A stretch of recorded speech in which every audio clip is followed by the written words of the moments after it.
Merlin Sports. It's that time of the week again, and the picks of the week are in. Let's start with Merlin's Lock of the Week. For our first matchup, we have the Washington Commanders visiting Atlanta to play the Falcons in an NFC battle.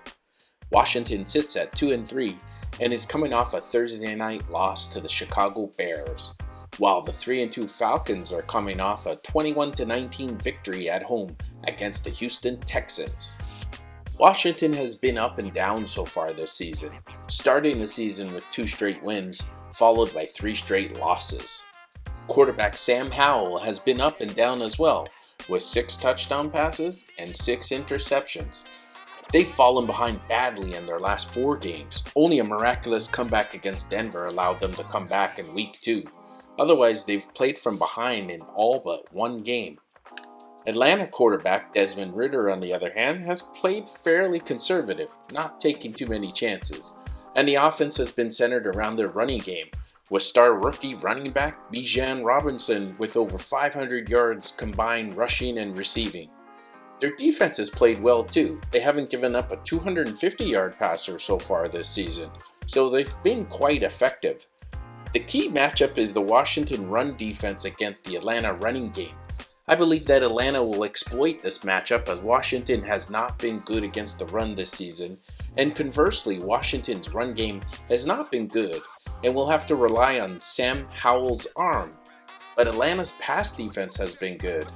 So take Atlanta to win and cover the 1.5 points at home.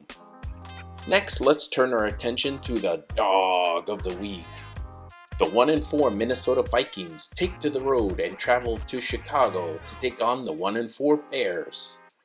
Now the Vikings are 3-point road favorites in this NFC North matchup, and they'll be missing their top receiver as Justin Jefferson was put on the IR with a hamstring injury. They've only won 1 game so far this season, and it was against the still winless Carolina Panthers. Most of the games have been close, but they're coming up on the losing end of the close games.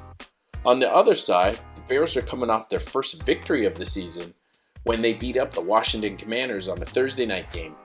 After looking terrible in the first 3 games, quarterback Justin Fields is heating up and has thrown for over 1,100 yards and 11 touchdown passes, and has found chemistry with wide receiver DJ Moore.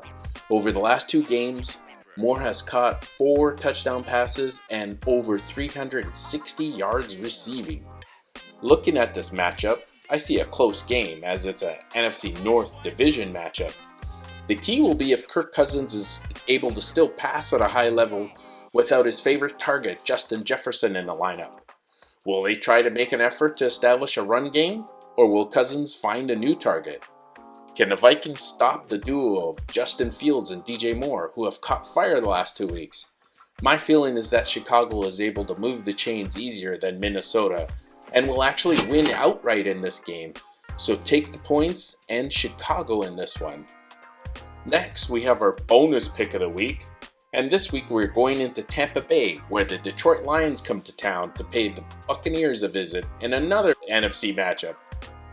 The 4-1 Lions are coming off a blowout victory against the lowly Carolina Panthers, where the 3-1 Tampa Bay Bucks are coming off their bye week, but they went into their bye week off a road victory in New Orleans. The Lions have been impressive so far this season, with their only blemish an OT loss to Seattle in week 2. Otherwise, they've been real good, sporting a good balance of running game, passing game, and good defense. They've yet to give up 100 yards rushing and only once have given up over 300 yards passing. The Bucks too have done well so far this season, exceeding expectations, with their only loss coming against the NFC champion Philadelphia Eagles. They've been effective and efficient on offense, only 3 turnovers this season, and their defense has been decent, causing 10 turnovers in only 4 games. Quarterback Baker Mayfield has been good, throwing 7 touchdowns against only 2 interceptions. I think Detroit is the better team and are playing at a higher level right now. Tampa Bay is coming off a bye week, so their veterans get an extra week's rest and an extra week to study Detroit's game film and prepare for the Lions. Despite this, I'm taking the Lions to win the game, as Tampa Bay has been extremely fortunate with turnovers, which has been a difference in their victories, but it's simply not sustainable, and their luck runs out as Detroit is playing a polished game right now. So take Detroit to win straight up in a close game, probably within a touchdown. Well, that does it for this week's picks. Let's see how we did last week. It was a tough week, and our overall record stands at 8-7. Thanks for stopping by, and good luck to everyone this week.